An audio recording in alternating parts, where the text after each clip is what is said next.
Assalamualaikum warahmatullahi wabarakatuh. Hari ini kita akan melanjutkan materi kemarin tentang karakteristik negara anggota ASEAN. Selanjutnya kita akan membahas tentang negara Myanmar.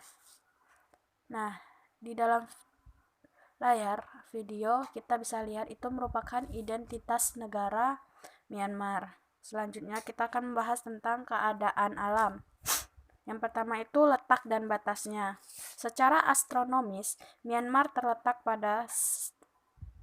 antara 11 derajat lintang utara sampai 28 derajat lintang utara dan 92 derajat bujur timur dan 101 derajat bujur timur. Luas wilayah negara ini sekitar 678.036 km. Negara ini dibatasi oleh negara Tiongkok, Laut Andaman, Teluk Benggala, dan Laos, serta Thailand. Myanmar terbagi dalam dua musim, yaitu bagian selatan beriklim tropis dan bagian utara beriklim subtropis. Wilayah Myanmar di sekitar Khatulistiwa, suhu udara rata-ratanya sedang. Bagian tengah suhu rata-ratanya tinggi dan bagian utara suhu udara dingin karena terdapat pergunungan tertinggi yaitu Pegunungan Himalaya. Negara Myanmar terbentuk dari dua lipatan pegunungan di sebelah barat dan sebuah patokan blok di sebelah timur. Keduanya berjajar dari utara ke selatan. Jajaran sebelah barat mencakup deretan pegunungan Letta, Bukit Chin, dan pegunungan Arakan Yoman yang diliputi hutan-hutan lebat. Pada daerah perbatasan dengan India dan Bangladesh ditutupi jalur pegunungan yang terpisah satu sama dengan lainnya oleh lembah yang sangat dalam.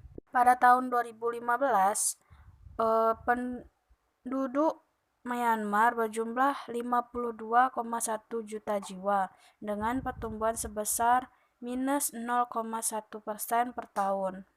Penduduk Myanmar terdiri dari beberapa kelompok etnis, yaitu etnis Tibet-Burma mencapai 72% dari jumlah keseluruhan penduduk Myanmar. Etnis ini dianggap sebagai pewaris peradaban bangsa Pius dan Mon yang menempati wilayah di sekitar daratan rendah Irrawaddy. Kelompok suku lain yaitu San 9%, Karen 70%, dan Tiongkok 3%, serta India 2%. Andalan produk ekspor dari negara Myanmar ini adalah beras, kacang-kacangan, ikan dan udang, bahan mineral, kayu, karet, batuan perhiasan, dan juga gas. Adapun produk-produk impornya yaitu baja, mesin, dan suku cadang, kendaraan bermotor, semen, minyak mentah, bahan baku kimia, dan juga pupuk. Pertanian ini merupakan aktivitas ekonomi yang ada di negara Myanmar. Kira-kira ada 65% penduduk Myanmar bermata pencarian sebagai petani.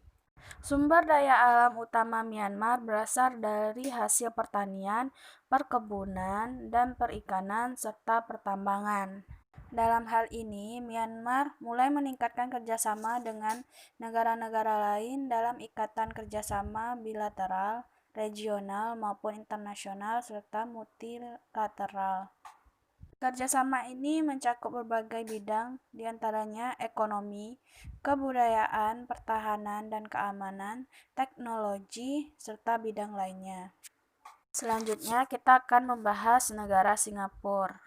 Yang pertama itu tentang identitas negara. Yang bisa kita lihat di layar video itu merupakan identitas negara Singapura. Negara Singapura terletak pada 1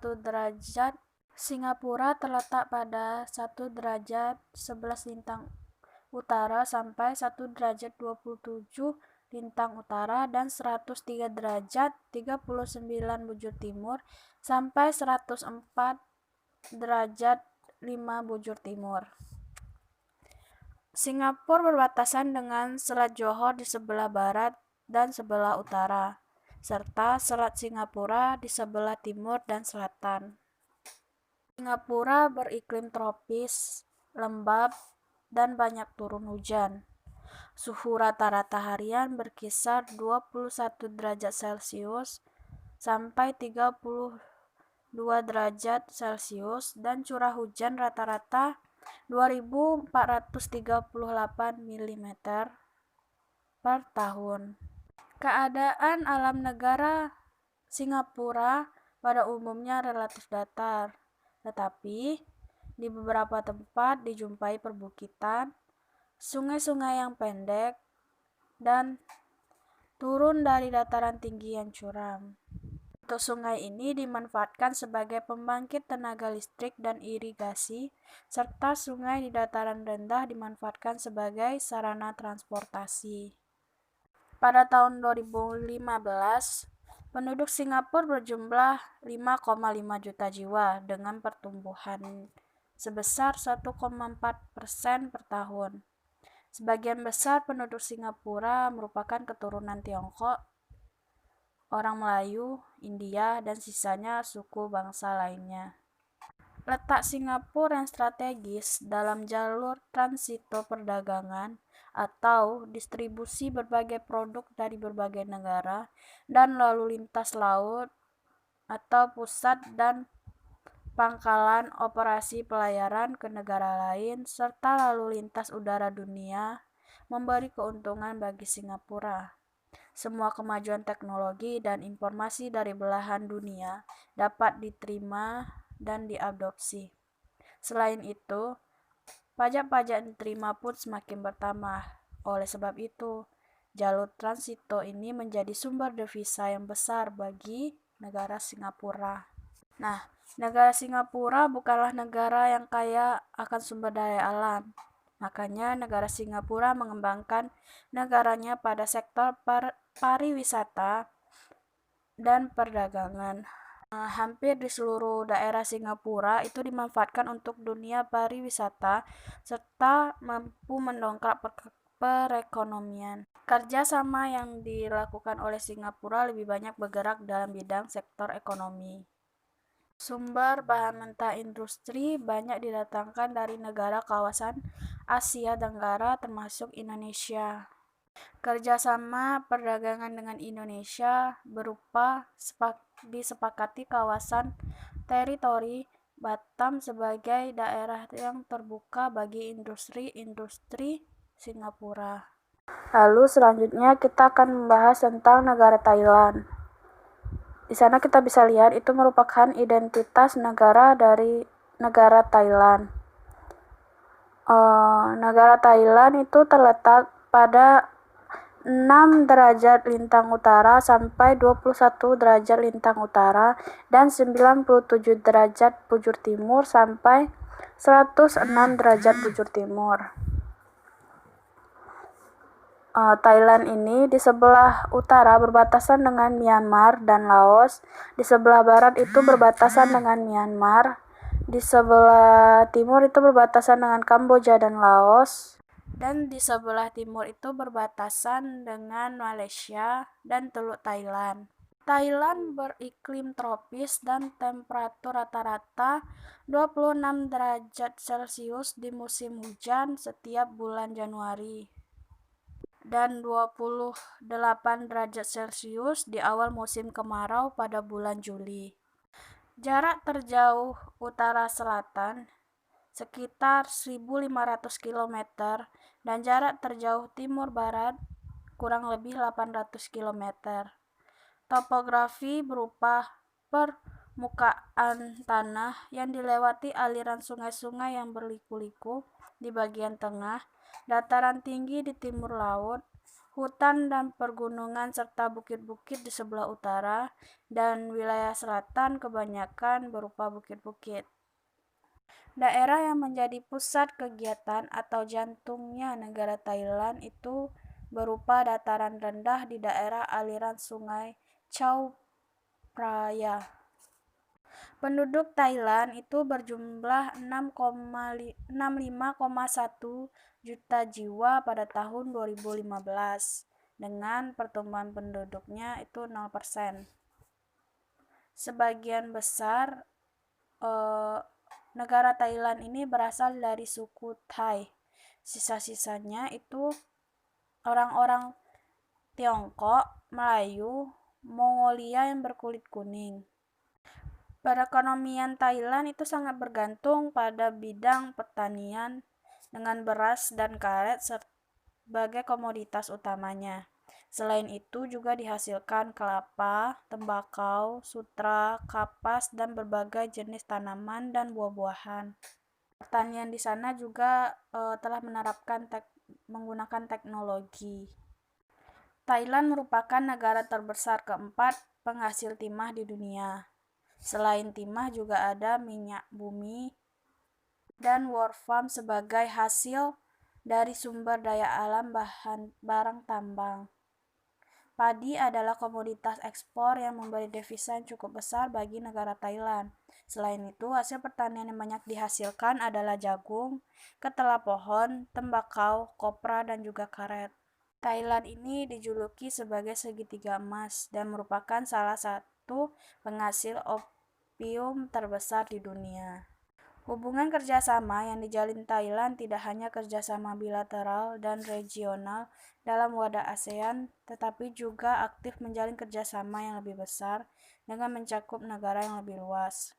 Kerjasama yang dilakukan tidak semata hanya pada bidang ekonomi seperti kegiatan ekspor dan impor, tetapi juga meningkatkan pada berbagai bidang kehidupan seperti perdamaian dunia dengan turut mengirimkan pasukan bersenjata daerah-daerah konflik atas nama PBB.